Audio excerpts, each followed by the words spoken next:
ইমাম আল মাহাদি এই কোরবানির ঈদে 2026 কোরবানির ঈদে আসবেন, এটা কি সত্য?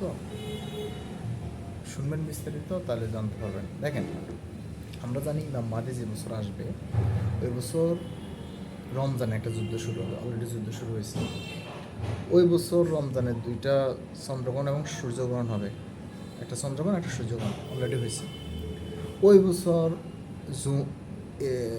ঈদ উল ফিতরে 2টা খুতবা হবে, অলরেডি হয়েছে, একটা জুমার খুতবা একটা ঈদের খুতবা।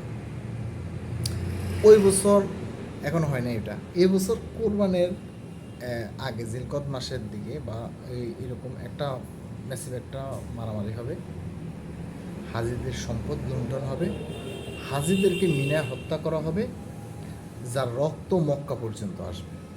তার মানে এবার যারা হজ করতে যাবেন তারা একটু, কারণ হবে কি হবে না আমি তো জানি না, কিন্তু পরিস্থিতি ওই রকমই হচ্ছে। তাদের যারা একটু ইমান দুর্বল তারা অবশ্যই আমার মনে হয় না যাবে। যদি না যান, কারণ আপনার তো বুকিং আছে অলরেডি ওইখানে, হোটেল বা বিমান ভাড়া সবই তো বুকিং করা আছে। যদি আপনি না যান, যুদ্ধের কারণে ভয়, আমরা যারা যাইতে চাই আমাদেরকে সুযোগ দেন।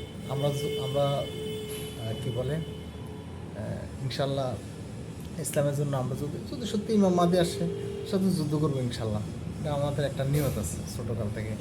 হ্যাঁ, যদি আপনারা, আমাদের তো আল্লাহ যাওয়ার আমাদের নিয়ত ছিল না, যদি এখন ওইরকম পরিস্থিতি হয় আপনারা যদি না যেতে চান আমাদেরকে সুযোগ দেবেন, আমরা যাইতে পারতেছি।